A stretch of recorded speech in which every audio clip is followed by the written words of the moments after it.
它是北约代号中令人警惕的侧卫 C， 也是俄罗斯天空的超级眼镜蛇。它是20世纪末苏联解体后俄罗斯航空工业奋力挤进国际军火市场的救赎之作，更是21世纪初多国空军争相采购的空中多面手。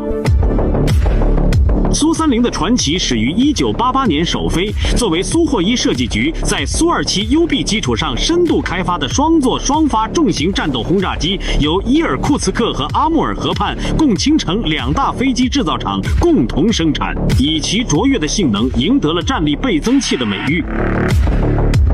这款庞然大物拥有21.9米的修长机身，14.7米的翼展和6.36米的傲人身高。2台 AL31F 加力涡扇发动机赋予其2马赫的极速和17300米的升限，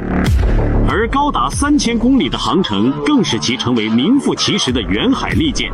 苏30的武器系统属实堪称暴力美学典范，一门30毫米 GSH-1-30 航炮配合12个外挂点，可携带8吨弹药。从 R27、R73 空导弹到 KH-31、KH-29 空地导弹，无不彰显其空中弹药库的本色。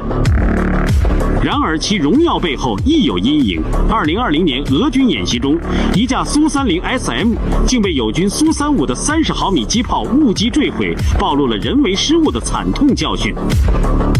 尽管苏30系列以其超低空持续飞行能力、极强的防护能力和多任务灵活性著称，但出口至不同国家的版本性能参差不齐。授予中国的苏30 MKK 更被评价为系列中性能最弱的一款，且外挂武器会显著增加阻力，限制航程。尽管单价约3750万美元，但苏30仍以超过600架的产量畅销印度、中国、马来西亚等国，其中印度更是引进技术本土化生产。它不仅成为中国海军航空兵海空雄鹰团的核心装备，更在近年实战中展现出强大的对地打击能力。这款诞生于冷战尾声的战机，至今仍在欧亚天空画出属于自己的航迹，以独特的侧位姿态继续书写着它的不朽传奇。